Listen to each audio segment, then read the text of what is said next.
Welcome to The Riff, brought to you by mytoronto.ca, where two internationally acclaimed artists, painter and animator Gary O'Brien and jazz fusion guitarist Jeremy Green, dig into Toronto's entertainment scene, where they'll be hanging out with all sorts of creative minds, from music, comedy, sports, theater, and everything that lurks in between, with a special spotlight on our foodie culture.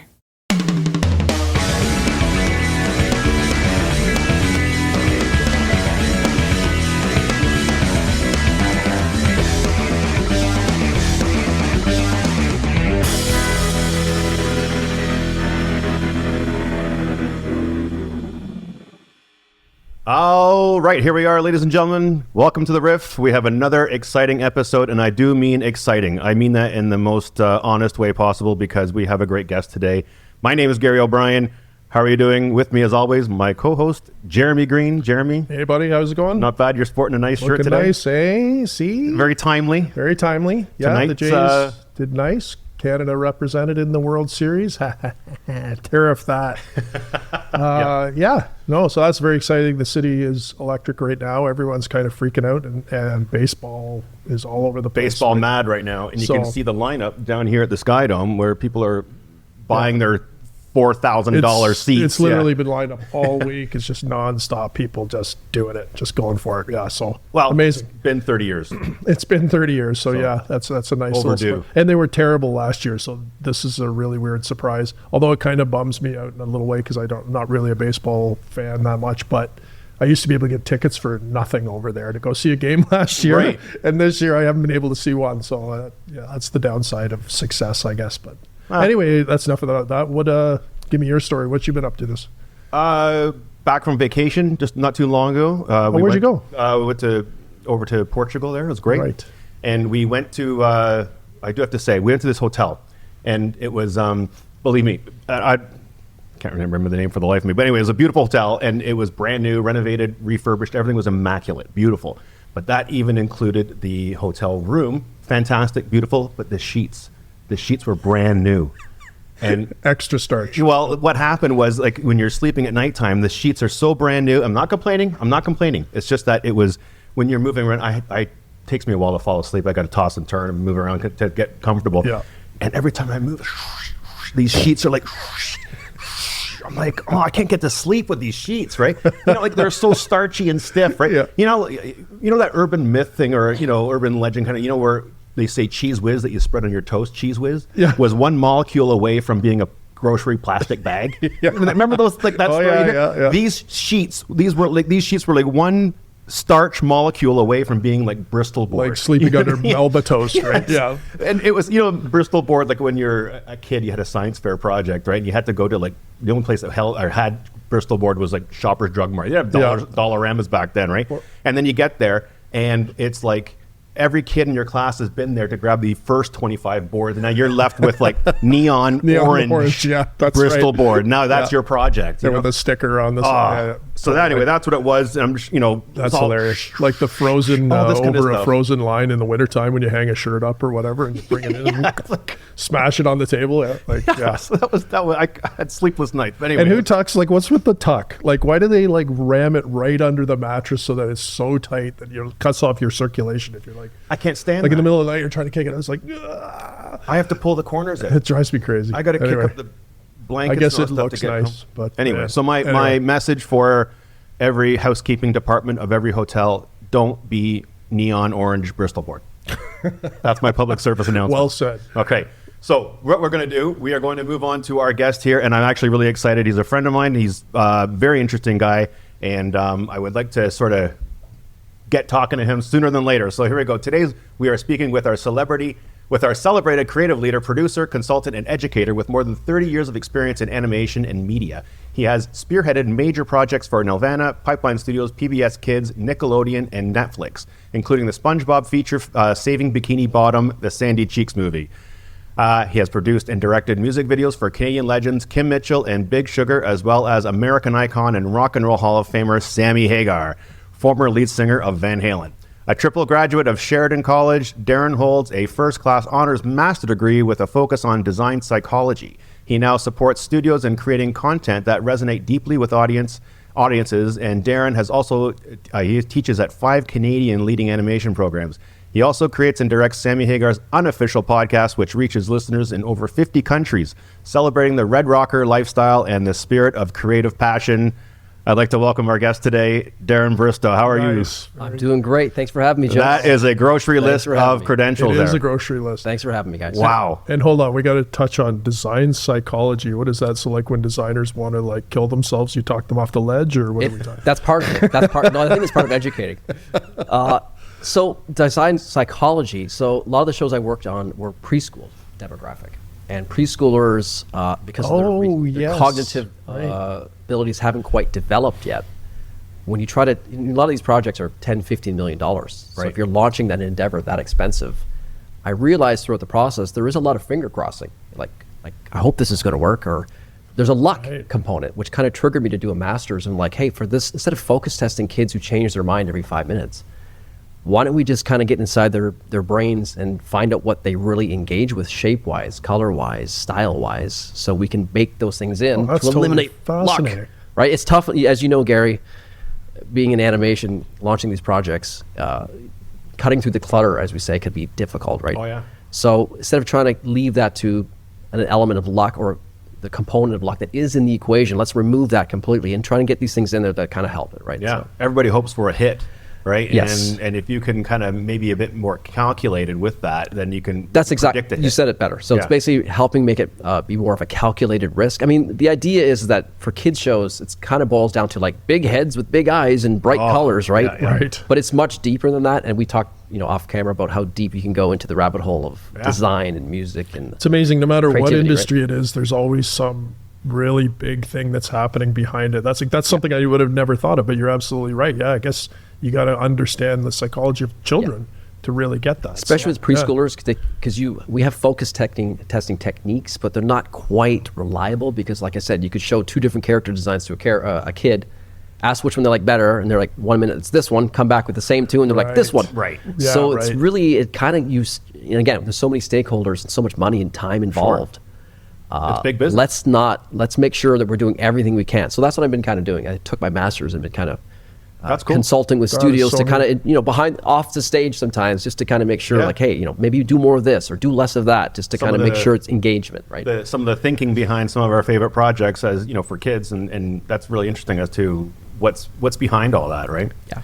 So let's go, what's behind you? Let's bring it back to, hit the rewind button here and go back to when you were younger. So where did you grow up? What was your family life like? What was your childhood? Well, I grew up in London, Ontario. So it was, far away from here. Toronto was, we didn't get city TV till like 1987. So like Toronto was this far away land, right? But, I'm a product of the 70s and 80s, right? So it's, it was comic books and movies. And, of course, Star Wars hit like a nuclear bomb. And so it was that. So it was pop culture in a way, right? But I guess I just had an affinity for drawing, I guess. My father was a draftsman and taught drafting in school. My mom was a teacher. So my mom would sit with me and she would draw a little bit, but then my dad would show me how to draw. So it kind of lit the fuse for, I guess drawing was my pathway, my entryway to your pathway down the creative path, I guess. Right. Who was your childhood kind of role model? Who would you have looked up to? What made a big impression on you? Well, first it was Han Solo. I think of course, everybody, but that's not really the creative endeavor. And it took me a long time to understand or grapple with that. That guy whose Han Solo was also Indiana Jones. That really kind of blew so that kind of opened the door to like, oh, this is a profession. You could go do that somehow. Right. Like, so what got you into music then? I think it was kind of the same. Someone slipped me a tape. I had a friend, childhood friend, who was playing bass. And he liked Iron Maiden. Right on. And of course, trying to play Iron Maiden. So he'd say, you should get a guitar and we'll play Iron Maiden together. Yeah. Which, okay. So I got a guitar and I'm like trying to listen to him play bass. And I'm like, this is great. But I'm like, it wasn't really speaking to me, right? So then he said, I like blues because I saw the movie The Blues Brothers. I like Steve Cropper, right? And so he goes, maybe you'll like this. And he slipped me a tape of Van Halen. And I was like, okay, this is like blues, but like it's like nuclear. Talk about a nuclear bomb. Yeah, it's like, wow, this is what is this stuff? It's like it sounds like 10 people playing, right? Especially that, like, because you're probably talking Van Halen 1 with Eruption, and that was like a nuclear warhead, atomic bomb 100%. for my childhood. Like I remember going, what is that sound? But I also like the Blues Brothers. I love. There's a visual element that I always gravitated to. So Well, that makes sense, yeah. and Van Halen kind of had that visual element. You know, I like Sammy Hagar, so he's got that. He had a soulful. His favorite singer was all the soul singers that he liked, right? So it was like this soulful voice paired up with this nuclear warhead guitar Amazing. playing. Yeah. But they looked like they were having fun. They and there was were, a visual yeah. element that I felt like, hey, there's a lot of bands, I won't slag other bands, but they seemed so serious. Yeah.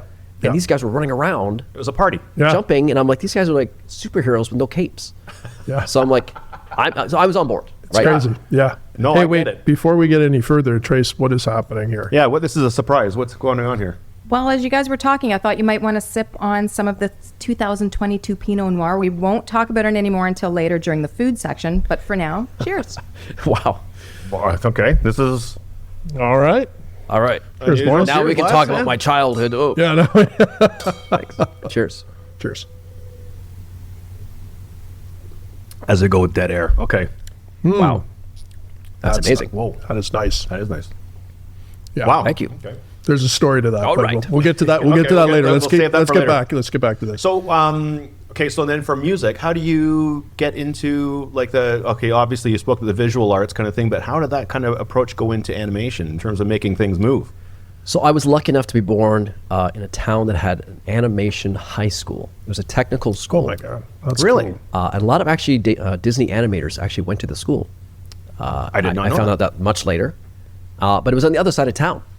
So after, when it got to grade 8, grade 9, my parents put me on a bus to, left all my friends behind. I went to another school completely, and I was exposed to all the creative arts. So they had animation, they had textiles, they had filmmaking, lithography. So I was exposed to everything. Wow. At what age was this? Guess what grade 9 would be, 14, So high 15, school, 16? then you're Yeah, in it's high high school. So it was like, wow. And then I found out fantastic. that some Disney animators, like Nick Raniere, Chuck Gamage, had gone to the school. And I'm like, wow, okay, so this far away Hollywood place.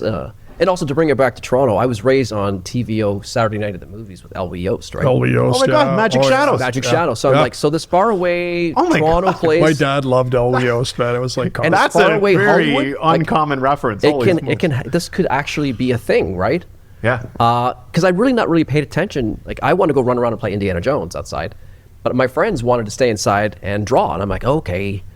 And I guess at some point my parents leaned over and said, hey, maybe there's a pursuit you could take here. So my dad actually took me over to the mall. I wanted to work for Mad Magazine. Oh, good to be on your honest. parents. That's where I wanted to work for I used Mad to collect Magazine. those too. Those are great. That's great. And my dad took me Yeah. over to the mall, and he set up we rented a table in the mall, and I would do caricatures. Right? Really? Oh, And neat. I kind of found like I was good at it. I was Yeah, yeah. scared to death doing it. But I think that gave me some confidence, but also someone gave me money. I'm like, oh, so I could make, Yeah.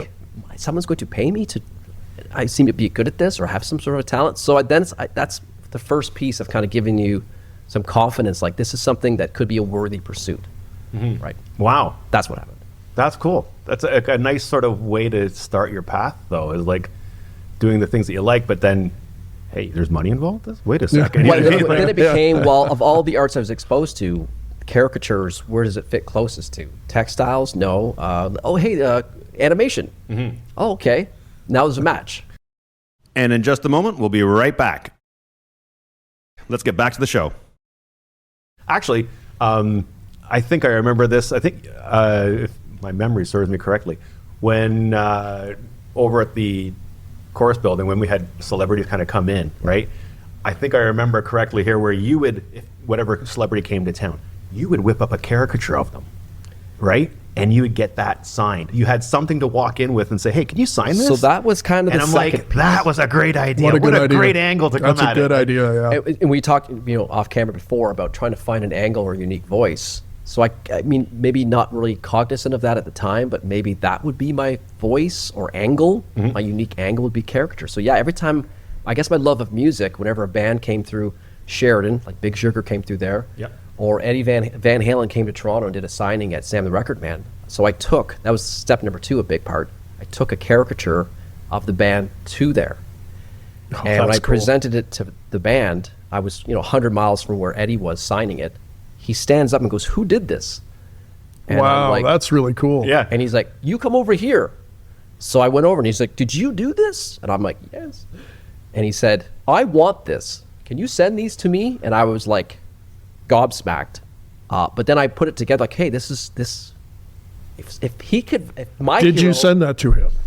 I did. So he has that. Well, he had a whole bunch of handlers and stuff, right? Sure, So he snapped his finger, and this person in the three-piece suit came over and said, and they were from Warner Brothers, and so Eddie goes to me, you give your stuff to this guy, and he'll make sure I get it, man. And then he put me in a headlock and took a photo. That is And in so the photo, awesome. I went with one of my best friends, and he's smiling because he's happy too. I was like deer in the headlights because I'm like, is this really all happening to me, right? That's insane. What a cool So story. he said, can you bring this? So when he invited me back, when they came back later that summer, I put that same drawing on T-shirts and gave it to him. Back there, and he remembered that. So I'm like, wow, okay, maybe I could use this skill I have to do things that kind of combine my creative pursuits. The funny story there is that I made the shirts, and you never know what happens because you give these things to their handlers, and you never see what happens. Yeah.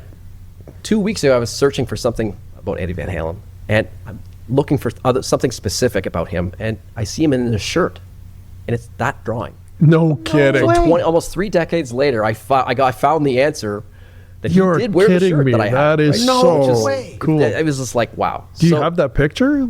I do. Unfortunately, I'm not in it. He's with some guy who lives in Virginia. But still, just seeing him. He's wearing your shirt. It was the stop after Toronto. They went to Virginia. Because I went and looked. I'm like, where did they go after Toronto? Virginia. He's a cosmetic surgeon who lives in Virginia. So he's with Eddie, and Eddie's wearing that shirt that I made. That's incredible. And if you look really close, my name's at the very, because I always put my name on it, because if they want to get a hold of me, here's how you find me, right? Right. You can see my name kind of blurry at the very bottom, but like it took almost 3 decades for me to like, I guess these guys do keep this stuff. That is they've been given, right? fantastic. Yeah. Yeah. So cool. what's okay? That was the path. So, and when you talk in music, you're talking art. How do they come together? Because we've talked about this over the years in terms of the parallels between music and art. And I know how I interpret it, but I'd love to hear how you interpret that. So how they kind of connect and intersect, you mean, or what's the overlap, right? How do they come together, or do they come together? Like I think it's all like the creative pursuits. That's where the animated spirit of the world resides, man. And once you find something that grips you, and you pursue it to the very bottom, that's where you find how everything's connected, and it can orient you upwards and help you become maybe a person who's a standout in the field.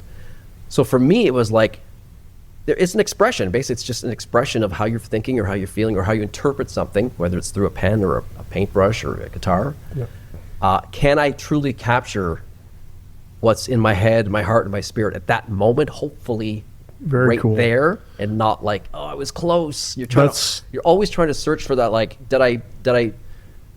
was I fighting at the weight class above me just that one time, right? Yeah. Because usually as artists, we're very critical when we look in the rearview mirror, like, oh, I want to change that, or you're trying to hopefully gather up a few of those events in your course of your career, I guess, where you're like, wow, it all came together once, right there, or twice. That's what I think a lot of young artists don't understand, and kind of what I'm learning now is the more opportunities I have to talk to high-level artists in all fields, and I don't just mean artists, I mean chefs, comedians, actors, like when you start really talking, even business guys, like everybody, when you start really drilling into somebody who's achieved a high level at anything, there's a commonality, there's a common thread. They talk about a different thing, but you could insert certain key moments where a driver that made someone go, wow, I'm going to be amazing at this, and they go, and then we talk about this fascinating. Off camera, like there's some sort of hopefully external validation that says, hey, what you do have to offer is something that could be a contribution to this endeavor. Mm-hmm. There's a little space for me. Awesome. Yeah. So it's trying to perpetuate that, but also, the artist's journey is like, how can I keep getting better? Or what don't I know yet, right? How can I keep going and go to that next level? So with art, it's always about the drawing or painting. And for me, it was music. It was kind of both those things. So I just tried to find ways to kind of intersect them both. And it's, doing a caricature is kind of a fast and easy way to meet one of your heroes, right? Sure, no kidding. Yeah, I made this for you, right? I thought that was genius. This way. I made right this away. For you. Quick caricature. Now I have something to go in with, right? Well, I'm not sure about quick, man. Sometimes it's like, damn, I didn't quite get it, but they're right here, so I have to get it to them. Yeah, I know. Yeah. It's like you got to make decisions, right? Yeah. Like artistic decisions. Very cool. Now you talk about reaching that next level. Now you've kind of created or collaborated with guys that are on those next levels, right? I'm thinking of Kim Mitchell in terms of a national treasure here in Canada, and then also you've worked with Sammy Hagar, obviously too. So that, to me, that's all an extension of the table at the mall. I guess so. Giving something to Eddie. So what happened was because you and I both worked at Chorus, Kim Mitchell was in the building as the DJ at that point, right? And he's always been one of my heroes as well, right? And I always thought he was the singer. I didn't really realize he was also the guitar player. I thought his voice was fantastic. Now, if you ask him about his voice, he's like, I'm not a singer, right? Right.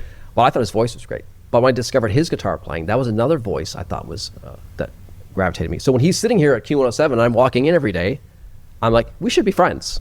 So I don't know if I really had a choice, but I kind of befriended him. Right. And I bring guitars and we talk gear, and I think he's like, this guy's on the level, right? Right. And then when I did the Sammy Hagar video, which was just because I sent an email. Sometimes you just got to ask, right? Like Sometimes it doesn't hurt. Sometimes you just ask it. Yeah. Worst they can say is no. Exactly. So you got to take that. We talked about risk, right? There's no reward if you don't do anything.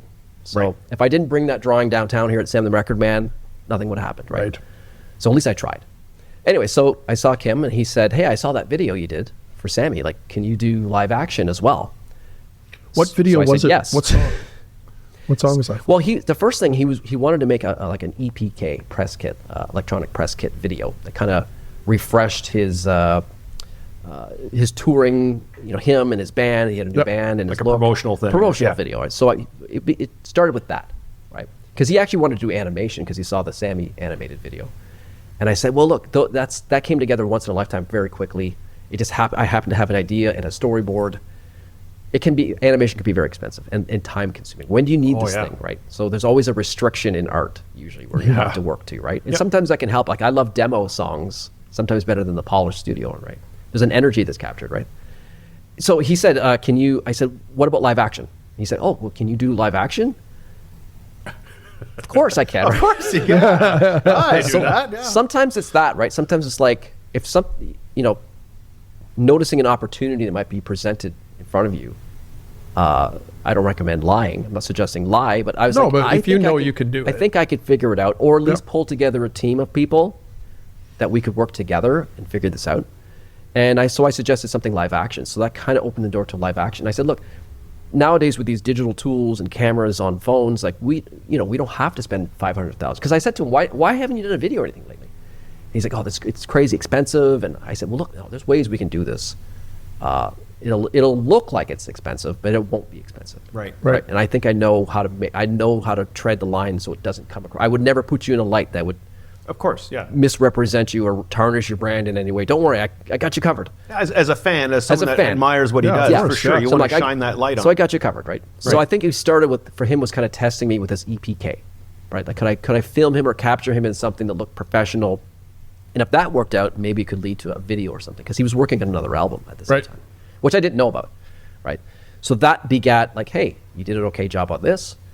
Why don't we collaborate on some videos? So it kind of became this, like, where he'd have an idea, or he'd present me the song or a rough demo of the song, and I'd say, what's your vision for the song? Yep.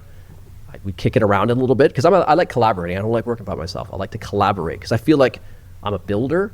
I'm not the person that has, like, the startup idea, but if you present something, I would be like, oh, you know what would make that even better? Right. Is that thing. So I kick into gear on that second component, right? Yeah. So he would present a song idea or the song, and I'd say I try to interpret it. And sometimes, as songwriters, like, even though lyrics are suggesting this, it's actually about that. Yes. Right? And that happens, So sometimes you're trying to juggle both those together, and we'd come up with an idea, he'd approve it, or maybe we'd say, let's try a different one, and off we go. That's got to be a really fine line, too, because there's a fine line between genius and cheese. Like, those videos where it's like, I'm going out, and they're actually, like, getting ready to go out. Like, you can't really tell the story. Every 80s heavy metal, exactly. video from. That's what I'm thinking. Like, so we had that conversation. We had that. Yeah, that's a great it's really insight, tough. and that's 100%. So we had that conversation at the get-go, and I said to him, like, I'm a fan of yours, but I felt like at this point we're kind of becoming friends or colleagues. Mm-hmm. So I said, do you want me to tell you when I think there's something that I don't think you should do? So he said yes, which I thought was a validation of, like, hey, I trust you. Right? Yeah. So I basically, for the last maybe 10 years, we had a collaboration. He flipped me an idea for a song, and we'd come together for an idea, and then off, Renegade, again, cool. Restrictions, right? Like, let's just put this together. We got to shoot it today. And the reason I was asking you what song it was is because a friend of ours, Ross Corindia. Yeah. He was, remember I Am a Wild Party, that video? Of course. Remember the chicken guy dressed as a chicken running around? That's my buddy him? Ross. That's awesome. That was his claim to fame. Claim He to was fame. the I was the chicken. chicken. in the Circle, man. I Am a Wild Party That's great. video. Yeah. That's great. Yeah, So that's a great. great point. So Kim also said, it's been a long time since that vibe and that look. I want to create what's a different vibe that we can come out with. That's still a Kim Mitchell vibe, but like we're not doing the spandex thing. Yeah, so a bit more Yeah, mature, I guess. right. in Yeah, terms so of- it was about finding that together. Like, what would that be? Well, it's hard for an artist too. Like I saw Kim play at the Key to Bala just recently, like it must have been a month ago. And it's the first time I've seen Kim live in a long, long time. I went to dozens of Kim Mitchell shows back in the day, the spandex day and the OPP hat and all that stuff. But, as a person ages, it's kind of like David Lee Roth and all these guys. It's like they can't keep doing that. As you can see it in them that it's like he wants to stick to his branding, but at the same time it's a young man's brand. How does a young brand turned into an older brand? And the thing I loved seeing the most was when we saw him when he was young, he played the songs kind of verbatim, like they were very close to the recordings and all that stuff. When I saw him here, he looked like just an absolute veteran. He was like ad-libbing. They were extending parts and doing big solos. That's and right. like totally changing everything. And I was like, I would expect no less. I'm a huge Kim Mitchell fan. He is one of my absolute favorites. He, like you said, he's a treasure for Canada. But to see him mature like that just reinforces what I always felt of him, and that he's a monster Totally talent. agreed. He really is a And real his next level, playing is unbelievable. He's fantastic, unbelievable. right? Yeah. That was my Huge. pitch to him. I said, "You're Canada's Eddie Van Halen, man. Like, we should do something together." He is, because like Alex is Alex, but it's like Kim was fun. Kim had he had comedy in his playing, in his writing, in his stuff. There was always a smile and a smirk and a so he played just like the lyrics too. really Well. awesome heavy shit, but there was a wink. And Eddie played like that too. It was know always what? like That's- character and the big smile. That's probably why I gravitated towards. Yeah, it I back love- then. There's I a little love bit. it. I'm a big fan of self-depreciating humor, right? So Yep. there's always that kind of nink and a nod to. Sure. We're all having fun here, right? That's So- entertainment. I remember I saw him live too. Sorry, I won't go on about this, but I was like about 18, and this kind of just blew my head open as a guitar player. He was playing one of his tunes, and then there was just this one line where he just played every wrong note imaginable down the neck. He just went, and then and I was just like, oh my God, it was so artistic and funny and cool. And it was like, he showed me that any note is available to you if you're trying to say a thing. And it just, right. just that connection between what's inside and what's outside, I think as any artist trying to get it from the inside to the outside is the challenge. And 100%. seeing somebody do it like that was really eye-opening for me. And right around the same time, I was actually starting a band myself, and I said, "Kim, any tips?" And he said, "Well, if you make a mistake, play it 3 times and call it jazz." And it worked. That's a common theme, Kim. right? Like we've heard this a few times. Yeah, it's true. And it is true. Just do it with conviction. Make it sound like you meant it. Yeah, and it becomes something, right? Well, our first gig we played at a pub in Hamilton, and we get there, and our name of our band was Soul Shaker Blues Band, and we get there, and it says, "Tonight only, a special chicken dinner and Soul Shaker." Puppet I said, show "Spinal and Spinal Tap. So I Yeah. texted him and said, "Hey," I said, "Kim, I'm opening for a chicken dinner tonight. Yeah. Got to start somewhere, kid." That's awesome. Now, okay, we've talked about Kim Mitchell. What about Sammy Hagar? So the Sammy Hagar, so the video I did, he was in a band called Chickenfoot, Right. which Yeah. was half Van Great Halen, band. half Chili Peppers, right? So it's Joe Satriani on guitar, Chad Smith on drums, and of course Michael Anthony. So his half of Van Halen in that band, which is an incredible band. So I kind of left Van Halen for a while, right? When they had a lot of turbulent years in the 2000s. So I was like, moved away from that. But then they released this Chickenfoot album, and it was to me as strong, if not stronger, as a Van Halen album. It's a great album. It's amazing. Yeah. There's incredible playing on it, right? So I was just so inspired. I'm like, what do I have at my disposal to what's the new variation of the caricature that I have? Hey, I know how to use this animation software that not many people know how to use, and it's cutting edge, and it's right at my hands here. So I emailed his website and said, "Hey, you should do a music." There's an art to the ask, as I'm sure you know, right? Oh, yeah. You have to kind Don't make it long. Just Right. get to the point. So I sent very truncated email saying, "You should do a video You can look any age you want in animation, and I know how to use the software that gets it done, right? And, you know, you just fire things off, or sometimes you, who knows? And sometimes you don't hear anything back, and sometimes you do. So I heard back from his management, and That would have been cool. They said, hey, we're coming through town over here, the government, or the docks, right, at that point. Yeah. And he said, why don't you hang around after the show and show us your stuff, right? So we did. I did. Came down there, pitched them. I had a whole storyboard idea, and I know how everything works. So I created an idea that's very vague, very loose. I had an idea for the song I thought it would work well with, but I also made it very loose so that if they said, you know, that's not the next song we want to do, it's this one, you could just pick up the whole idea and drop it on it, right? So that was the producer side of my head, right? Yeah, Don't make it too work with efficiencies. specific. Yeah. Let's just. So he said, meet us at the Four Seasons. So I left the show early. I'm in the Four Seasons with my wife, with my laptop shaking because like, is this really going to happen? Right. A stretched Hummer shows up, and they all roll out. Chad Smith is drumming on the concierge and the walls. He was like a crazy man. So he vanished. Michael Anthony walks past and just goes like this. And then Satriani does his thing, goes off. He's very quiet. And then Sammy's manager came in, and his name was Carter. And he's known in the industry as the guy who kind of relaunched Tina Turner's career. Oh, cool. 80s. And he was the head of Capitol Records at one point and actually signed Sammy in the mid-'70s. So Sammy comes in with him, and I'm like trying to say something to Sammy. He ends up talking to my wife. So I sit down with Carter, and I told him I was, and I showed him what I had. And he's like, okay, and we just shook hands. Because he was a handshake type of guy, right? I'm a man of my word too, right? Sure. That's all you have is your word, your reputation. So we shook hands, and off we went. And I had a lot of the stuff already put together. So we happened to get this video done, because they said, yeah, sure enough, what I thought was going to happen happened. It's not the song you wanted to do, because that song was like 7.5 minutes. It's going to be this one. And I said, well, look, you want this in like half an hour, pretty much. Can you give me an edit? So they quickly did a quick 2-minute edit, and we pulled it off really quick, right? So from that, Sammy, I ended up doing some shirts and some like lanyards, and he invited me to one of his birthday bashes when he has a cantina in Cabo, San Lucas. He invited me to the it was the 30th anniversary of that cantina. Please tell me you went. You're like, damn right. I can't remember it. No idea. But yeah, so that was, again, it was like, hey, just a guy from a small town. I'm not the greatest of artists, I'm not the greatest of musicians, but I've kind of intertwined my passions and kind of found a niche where I can kind of pull things together, right? So then his manager died, unfortunately, right? And you don't just text Sammy. Yeah. Right? So his manager passed away, and he was a great, fantastic guy. He passes away, so I kind of lost touch of that. And then a couple years ago, I'm like, maybe I should start a podcast. Maybe a podcast. I was just going to ask you back this, into the loop, right? So I'm like, let me take a look.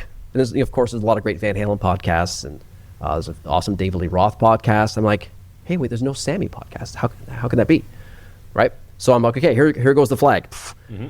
So then I connected with, through my neighbor, connected me to my co-host, Brent. And he said, you should meet my friend. He's a huge fan, right? And we had opposing, because I wanted to have a co-host or a partner who we could riff. Yeah. Hey. Right. I didn't want to have the same. I heard that word before, yeah. No, who wants to hear people agree for half an hour, right? Yeah. So he and I kind of opposing ideas. So I'm like, okay, let's do this, right? And the idea was just like, let's see, just to have fun and see where it went. But sure enough, Sammy started listening, right? And he invited us to the Fillmore to record one of our episodes as he was launching a line of beer that he has. And that's kind of where... Which just so happens to be right here. Hey, look at that. And so Red Rocker Lager. So Red yeah, Rocker. I mean, and now he's a listener. He, at the odd time, sends us some guests and flips things our way, a comment or... But really, it's the fun of just analyzing his work. He's also kind of like he's a foodie. So he was a great, another, I guess, role model or someone who inspired me because he's very passionate about what he does, even at age almost 80. The guy's Wow, still- I know. Yeah, he's older than people think. Yeah. But he's still doing great, and he was older than the rest of the Van Halen guys. He was almost a decade older. Yeah. Well, geez, But yeah, was he's like a doing foodie, Montrose, right? yeah. So he's got a lot of stuff. He's like the hard rock Jimmy Buffett. So there's a lot of stuff to talk about. It's true. Right? That's exactly right. So I like Way to put Buffett. it. No slam on He Buffett. did this too, right? But Sammy's heavier, right? So also did there's a lot this. of stuff to talk about. So we talk about food. We talk about his line of alcohol, his music, obviously, and him. He's a very passionate guy, right? Yeah. Give us a little short update on what this is. Well, so Sammy, he's one of the very first artists to come out with a very high-end tequila. Like now it's kind of common day where they, you know, have George Clooney and The Rock. The celebrities have Sammy their was one of the drinks, very first guys, and it was born out of a Van Halen song called Cabo Wabo because he had a cantina in Cabo, San Lucas, Mexico. So he created Cabo Wabo tequila, and it was only small batch. And you don't shoot this stuff because it's like a fine wine, right? And that took off. Small batches went to massive batches, and it was bought out by Grupo Campari for like 100 million. So he took that money, and then he started this with Guy Fieri. It's called Santos. So it's kind of like the second generation, but it's very high quality. This is high-end tequila. It's very dangerous. Very dangerous. This isn't frat Handled boy with care. swilling tequila. Like, No. But it's great, and you know, it's a food. So again, it's about the creativity of like what food and beverage, when mixed together, can trigger It's ideas. about time tequila got some love too, because for a long time it was just treated as like sort of antifreeze and the stuff you do. Like, I remember it was one of the first ones I hated it, but I could do it as a young person. It would like make the night a lot of fun and all 100%. that stuff. But it was literally painful to get it done. Oh, yeah. But I always liked it, and now they're delicious. Like it's. I love that developed because it was somebody went, we can do better on this, and Yeah, it's we were talking about Joe Bonamassa off camera. It's kind of like the Joe Bonamassa, like let's put this in a suit and tie, Exactly, and yeah. Upscale the brand. Sure. So that's exactly what And it is, worked. right? Yeah. I mean, Sammy has made more money off his business deals than music. Yes. It's crazy, and he could have retired in the 80s. Yeah. So really, it is. His it book is- is fascinating. Yeah, I read his book. It's and good. you know, so if we're going to talk about the creative spark, Yeah. I saw in him is, you know, he was just happened to be in Van Halen. Yeah. But I saw in him something that's equally passionate and you know, in their skill and in their trait as Eddie. Yeah. So it's him. You know, he's also a very positive guy, right? I'm all about Yeah. being a positive person. He's a very positive guy, and at age 80, he's still pursuing that creative spark, right? That's amazing. Yeah. Hey, don't go anywhere. We'll be right back. And we're back. Now, you said foodie. He was a foodie. So we have a few things in front of us here that would put that into the foodie category for sure. So This is awesome. we like to sample things of the Toronto local fare kind of thing here on the show. So I'm going to hand it over to Tracy here to say, what are we eating? Hey, everybody. So today you are sampling one of the best sandwich shops in the city.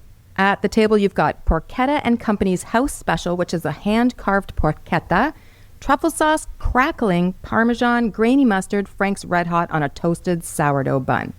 So to dive a little deeper, this is an Italian-style pork sandwich roasted at high heat to get that crunch on the outside, but juicy and tender on the inside. And I know, right? Wow.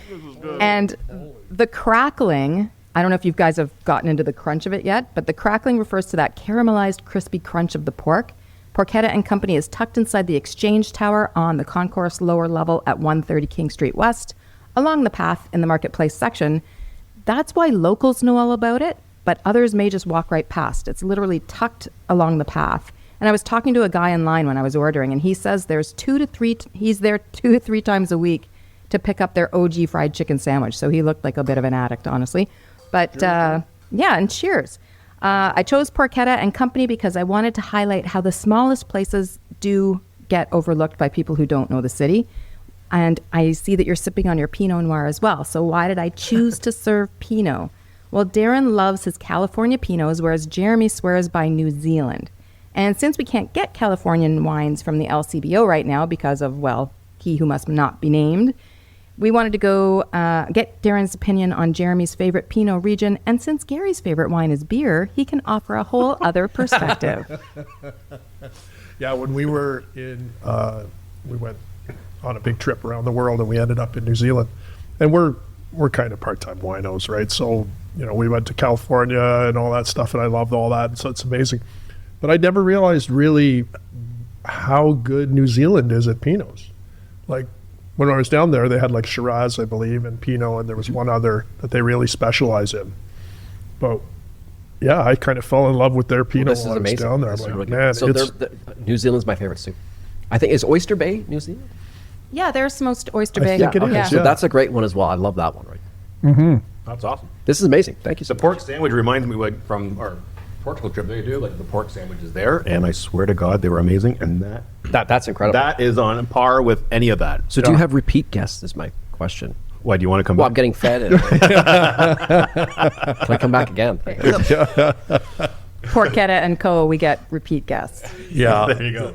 What do you think winning of the combination. sandwich, though? It's just That's incredible. Oh, that's, really, that's a really great great. sandwich. Yeah. To put the crackle in there is such a good idea. Yeah. Sourdough bread. Yeah. well, a bit of a confession. So I went to check out this place for the show. I ordered the house special, which is what you guys are having, and I only intended to have a couple bites because I'd eaten already. And by the time I ended up coming back through the path to the studio, I had eaten the whole sandwich. Sometimes. Yeah, hey, I thought we ordered 4. Well, we're at it here. I should tell you what you're eating after the show, actually. So I right. did order. What do we got here? We are doing. Cheers. Sorry, I'm doing a few of their sandwiches. So the OG chicken sandwich, because that guy was, raving about it, I did get that. I got their Parmesan chicken.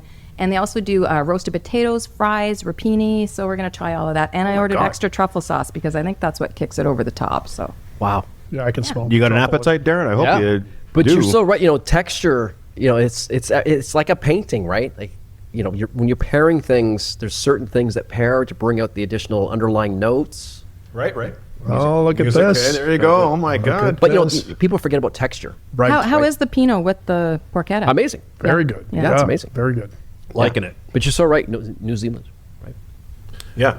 We tried to get you Cali, but No can do. Voldemort and all. No, those are great. Those Thank are you. fantastic. Yeah, that's so amazing. I should talk a bit about the wine. It's a 2022 Pinot Noir from New Zealand, and I got it at the vintage section from the LCBO on Queens Nice Quay. show on the way there. And I just thank you. And I wanted to amazing. shout out the LCBO on Queens Quay because this is actually the largest vintage selection in their whole network. So I don't know if you can find that at any LCBO, but they definitely have it at I have Queens not Quay. seen it, so I'm going to think Yeah, you the can't Queen, find it. the So I probably LCBO won't on have it. Queens Quay is an awesome selection. So yeah, there you Amazing. have it. Thank you. Enjoy. now, does it do the same damage as tequila? I think you guys are going to find out after the show. Oh, geez, here we go. Now, you've brought a couple of like show and tell things here for us, right? Did you want to talk about your guitars here that you're collecting? So that's the other thing. So even if I didn't play guitar, I probably want them because it's functional art. For sure. Right? Like the design They're and the beautiful, craftsmanship yeah. that goes into a lot of these. And they have stories, right? Just like the wine. They have, the same wine that came out of the, when they make it that day, the bottle after this will have a slightly different taste. They're truly unique. Yeah. So every guitar, even if it comes off the factory line, has a slightly different thing. And some have mojo Yeah. and some don't. And people forget they're made out of wood, and wood is different Yeah, because it's the knot organic, pattern right? and Yeah. flow. It like could the- be the glue they used that day, or who was putting it together, or where that tree was. Yep. So they have a life, right? Just like wine. So I brought a Kramer guitar, which is a replica of a Sammy Hagar guitar, which I was lucky enough to have him sign when they invited Brent and I to do an episode of our podcast at the Fillmore. He signed that for me that day, Sammy did. And then the other one here behind me is so Eddie Van Halen was with several guitar companies over the course of his life. He started off with Music Man Ernie Ball, and then he switched over to PV, and then he went on to he created the EVH brand under the Fender name. This one behind me, as he was leaving PV, he didn't like rosewood necks, and there were certain finishes and colors and grains he didn't play or endorse necessarily. So they had all these crazy bodies and stuff left around. So this one behind me is called a PV Wolfgang Eddie Van Halen, but it's called a Vault series because it's parts and pieces of stuff like a rosewood neck that he didn't use, right? So there's about 300 around. So I found one, but I thought I'd bring it just because just looking at it, it's a beautiful instrument, right? Yeah. They're amazing. Yeah. And they have their own voice, They just do. like artists do, right? Yeah, they do. That's amazing. I mean, those are quite like collectible Yeah. things. They're nice. I try to hoard them. I try to hoard as many guitars. And it is, but like as soon as you took it out of the case, when I saw it earlier, it is a piece of art on its own. Like it just, Yeah. they are a beautiful thing to look at. They're really, and I'm not even a guitar player, but I can appreciate that is a Yeah. beautiful looking guitar. Yeah. You know what went into it, the craft. And I have a lot of guitars, right? I have a lot. Yeah. I'm sure you do. But they're not all like this. I have some that are $100. Yeah. They look unique or they sound unique. Yep. And it doesn't. To me, I don't know how you feel about tone, but I feel much of it comes from your fingers, Yes. from your head, from your heart. Yeah. Just fingers to the wire. Most of it comes from there. I have some guitars that are $200 that sound amazing. Like I brought some expensive guitar, or what would someone consider an expensive guitar to a jam or a gig night. No one says a word. I bring the crappy $200 guitar. That's the night where someone's like, "How did you get that to sound like that?" And I'm like, "Really?" Yeah, I always remember one of the things that changed my mind. Like, you know, you're young, you hear all this stuff, tone wood and like different, like, the body shape. And if you cut the horn off, it changes the tone and all this stuff. And it's like, I remember hearing it floated around in the early days of the internet. Somebody had a cassette recording of Eddie Van Halen giving a guitar lesson to somebody. He didn't give lessons, but somebody saw him backstage and just recorded. And Eddie was just like, I don't know who it was. It must have been a kid or something. He was helping him. But he was playing his guitar unamplified, like you could hear the guitar, not the sound of his amp. And everyone's always like, "Oh, Eddie, all the distortion and all the stuff, he needs his amps and all that stuff."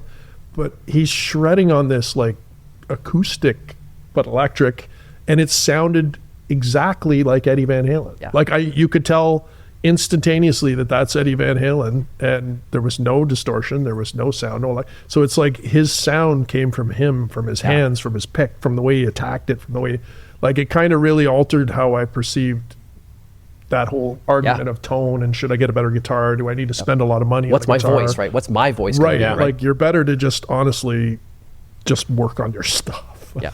It's more fun to buy a guitar and go, this is going to help me. But, you know, in the end of the day, you got to put the hours in, or it's just never. I guess like any of the creative endeavors, it is a journey where you don't want to get to the end too quickly and be like, you're trying to always, I guess, fumble upwards to that new thing. We talked about happy accidents, right? Like, I played a random note that I didn't think I should have played, but that sounded amazing. Yeah. I should do more stuff like that, right? So those are the tools that can help you find your voice, right? Or a specific approach or a software. Well, listen, I'm looking at the time here, and I don't want to take up too much of your time, but thank you very, very much for coming down today. That was really great. This was a blast. Yeah, can I ask one question to both of you? Sure. Absolutely. So when are you both going to be the topic of this podcast? Because the creative skills. We run the show. We aren't the show in terms of the creative skills that the you both subject have. I did my research. I knew you, right? But I looked into what you do and like the creative skills and passions and adventures that you've had. Like, I want to hear about that. Well, thank you. We I agree with appreciate Darin. that. Yeah. And, We'll do that on like the laundry day of the show when we don't have a guest, and we'll just kind of like, well, Jared, what do you do? And that's you can right, ask me what I do, and we can do it that way. How's that? we'll do our best. Thanks. I really appreciate it. Thank you. Appreciate it. Well, listen, and your Sammy Hagar podcast. So it's called The Bogus Odor Show. He's got a tattoo of this chicken on his arm, which is a bad decision he did when he's a very young man. Yep. That's the name of the show. It's basically everything about Sammy. We call it 9 Degrees of Sammy Hagar. So I do it with my friend Brent, who's the VP of Operations for the Sound of Music Festival. Mm-hmm.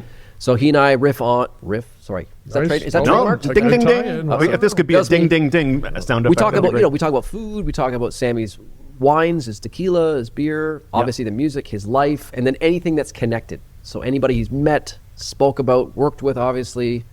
Cover it all. That's what we talk about. Okay. Yeah. And how can people get a hold of you or find you?